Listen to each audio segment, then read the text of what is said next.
Hey Aries, it's Goddess Puff, and this is your next 48 hours for January 30th to the 31st of 2022. All right, let's get started with an oracle card message for Aries.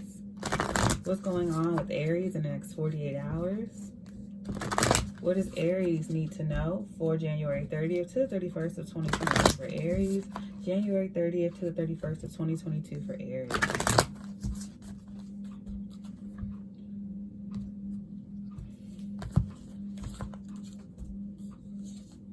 We have discernment. We have connection. Core. And overall energy is specialization. So I noticed there's a lot of C's here. So someone's initials could be CC. But other than that,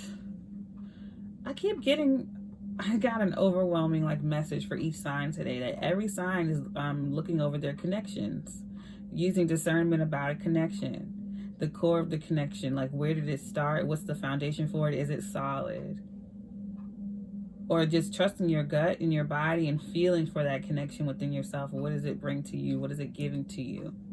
Some of you are thinking about your connection with your inner child or your connection with your grown-up self to your childhood or younger self. Also, some of you are looking at the connection with your child and seeing yourself in them.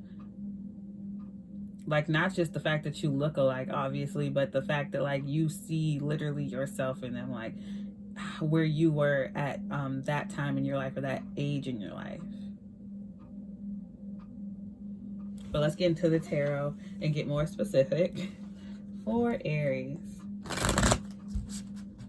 next 48 hours for Aries, January 30th to the 31st of 2022 for Aries, January 30th to the 31st of 2022 for Aries, next 48 hours for Aries. All right. Are any of you dealing with the Sagittarius? Because I kind of felt y'all in their reading a lot. Or Gemini. We had the Ten of Swords. We had the Death card, Scorpio. The Fool, Aquarius. And I just said that. Ace of Cups. No, I didn't. I said Sagittarius. Overall energy is 10 of Wands. Yeah. So if there has been a recent death in your family, my condolences. I also feel like there's just a deep transformation. I literally see, because look at these cards. It's like this is the grown-up you. And these two look very similar. It just looks like the child. Like her when she was a child. And it looks like she's looking into her eyes. I don't know if you can see it. But it looks like she's looking into her eyes. And she's seeing herself as a child. And I also feel like you're just reflecting on your inner child, your inner self. While looking at your child, if you don't have a child, you just see a child that may look like you, or you're looking in the mirror or an old picture of yourself. And for some reason, you feel it in your core, like just below your chest or in your stomach or something like that. Healing childhood wounds as well. I feel like you're just putting a dark time in the past to rest. For some of you, something may have happened in childhood that you carried with you for a long time. You're finally putting it to rest and letting it go. For some of you, you've sought a Reiki healing, and I feel like that would be beneficial for you. But yeah, with the Ten of Swords, that's a cycle of backstabbing and betrayal. The Dark Night of the Soul, it's a really long, painful, turbulent cycle, but it's also a sign of that being put to rest. The worst is over. The worst part is over. And for the Death card to come right after that, that's like transformation. You grew through this. You didn't just take it and not grow or just stay in it. You actually grew from it. Definitely a Dark Night of the Soul, spiritual awakening type of thing. And right after the Death card, we have the Fool card, the first card of the tarot, a new beginning. And with the Ace of Cups, I feel like you have a renewed sense of self-love and self-worth. For some of you, it's because of your child. For some of you, you're just addressing those wounds. I definitely feel like there's something to do with a physical child here that looks just like you. Or you just see your younger self in them. You see yourself in them so heavily. And yeah, and the overall energy is the Ten of Wands, burdens being placed on you since you were a child that you're finally releasing and letting go of. I see you just releasing a lot of trauma, lifting up. I mean, you just feel so light right now. In this newfound beginning, I feel like you get to play again, you get to laugh again. You're watching old cartoons or old shows you used to watch as a child. You just feel so much freer. Your mind feels so much more awake. And with the Ace of Cups, it's just like you feel refreshed. You feel so much love for your life again. So much love and enjoyment. All right, let's clarify this for Aries. Clarify this message for Aries.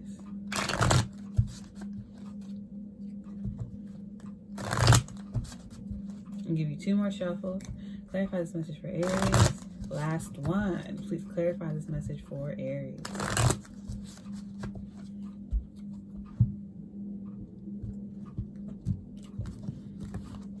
Clarifying the Ten of Swords is the Emperor, Aries. There you are. Yes, that is you. Putting a cycle of burdens, backstabbing, betrayal to rest. Heavy burdens that have been placed on you by other people, putting their responsibilities on you, having to carry the burden of everyone else. And I feel like it was started since you were a child, carrying the burden of family members, taking care of family members, or taking care of chores and things far before the age you should have. You had way more responsibility as a child than you should have. But I feel like you learned from it. You turned a negative into a positive and you healed from it. You had a spiritual awakening because of all of it. I feel like you had to grow up very fast. You turned into this Emperor here. You've reached Emperor status. And I feel like it's because you've gone through the Ten of Swords and you were able to turn it into something that no one else could have done easily. I'll just say that. And with the Emperor, I feel like this is also to do with a father figure, or even if it's a mother that took on the father and the mother role. I feel like it really pains you to not have that role in your life, that Emperor, or for your mother to have to take on both. And I feel like because she had to take on both, she relied on you a lot, maybe to watch your siblings or something like that. I just feel like you had to grow up really fast. With the Knight of Cups, I see that there's an Emperor trying to apologize to you. Or you never got that apology from a father figure. With this Emperor as well, I feel as though, yeah, you could have kids with someone as well. This could be your child. They're apologizing for abandoning you and your child and you and their child. I just feel like there's a father here who's trying to apologize to you. But I feel like you came to grips with this situation all on your own anyway, so you don't really need it. Maybe on your father's like deathbed, or because they're passing soon, or a father figure in your life, they apologize to you. Clarifying the Death card is the Eight of Swords. Yeah, I feel like you're grappling with this. You're unaware of what to say. The Hanged Man, Pisces. These two are cards of sitting still, but they're very different. The Eight of Swords is about overanalyzing to the point where you don't take any action, analysis paralysis, overthinking. But it's, you know, it's just a mental thing. But the Hanged Man is seeing both sides of the situation and gaining enlightenment. So it's like you keep turning a negative into a positive. So you felt stuck, you didn't know what to do. So instead of like being tied up and knotted up, you sorted things out and balanced yourself. You were stuck in a really dark and negative situation. Instead of trying to run from it, you sat in it and solved it and tried to figure out how you got there in the first place. And you weren't actually being slowed down. Your growth wasn't being stunted. You felt like other people were out living while you were sitting stagnant, but really you were advancing way quicker in your cocoon, so that by the time you came out, you were like light years ahead of people your age. Clarifying the Fool card is the Seven of Pentacles, investing in Three of Wands. Okay, so you cleared out all that trauma and space and grudges and negativity, and you made space for a lot of things to come in. Like I said, you were in a cocoon for a while because of some unresolved trauma that you've been carrying for years, over 10 years here. A little over 10 years, or just at least 10 years here. You've been carrying this trauma. And it took you a while, and you felt stagnant, you felt stuck. At the same time, you feel like you had to grow up before everyone else, or you lost out on your childhood. But on the other side of that, you felt like you were slowed down while everyone else was progressing. But really, by the time you healed from this and came out of this, you were like 10, 20 years ahead of everybody else. So you weren't being stopped or slowed down. You were actually being put in a cocoon. It'll make sense to whoever it resonates for. Because I feel like people your age, you know way more than them when it comes to life or work or family. And it's because you had to stop and do it long before you were ready to. Clarifying the Ace of Cups. It's the Hermit card, Virgo, and the Five of Pentacles. Overall energy is the Hierophant, a higher commitment, and also Taurus. So at a young age, like I keep saying, you made a high commitment to maybe raising someone. Or like I said, either you had to raise your parents in a sense where you had to take care of them, or you had to be like a surrogate parent and raise your siblings. You just had to step up. But now it's like where you felt empty and alone by yourself, now you actually take pride or peace in that with the Hermit going within. It's like everything that felt so negative to you in the past, you're actually turning it into a good thing. It's like you know how to be alone, you know how to take charge, you know how to create your own business, you know how to be a boss, you know how to be the father figure. It's like you know how to be so many things. And you're so advanced when it comes to handling things like this.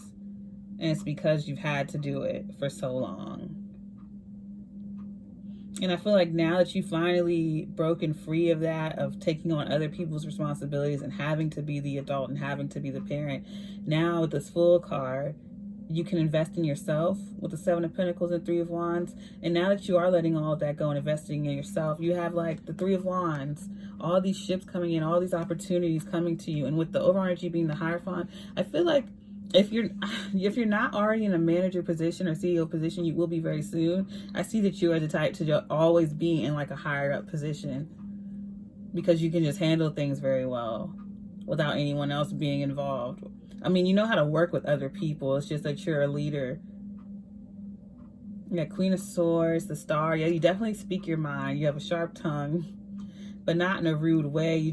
You're a no-nonsense person, or you just don't like to waste time or beat around the bush. Star card, Seven of Cups. Yeah, I feel healing, and also you being put in the spotlight. We have Nine of Pentacles and King of Wands, Seven of Wands, Ten of Pentacles. Yeah, it's just like, I keep saying this, but it's like every negative being turned into a positive. You actually enjoy time to yourself now. You no longer feel drained or alone or depleted or like you have to fill the void. You go from the Five of Pentacles trying to fill the void with empty things or negative things or just looking at it in a negative way to the Hermit. Whereas look at all these things around her that she's enjoying within her home, all her hobbies and little things. You're actually enjoying your time with yourself, enjoying yourself.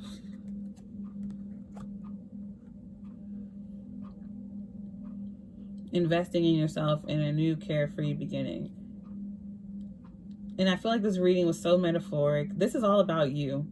I mean, it does definitely have some elements of your relationship with your parents, but this reading is more so about you. And I like that. Overall energy being the Hierophant and the Ten of Wands. That's beautiful. You have a lot of great things coming for you in the future. I can't really elaborate on it because I don't have all the time or the cards laid out to do so. But just know, expect great things to come in your near future. This is very, very beautiful for you. All right, Aries, if this reading resonated, don't forget to give me a like, comment, subscribe, or share. If you're interested in booking a personal reading with me, all of my information is in the description box below. If you would like to check out my sister's beautiful crystal jewelry, her Etsy is linked below. I send you peace, blessings, and love. Namaste.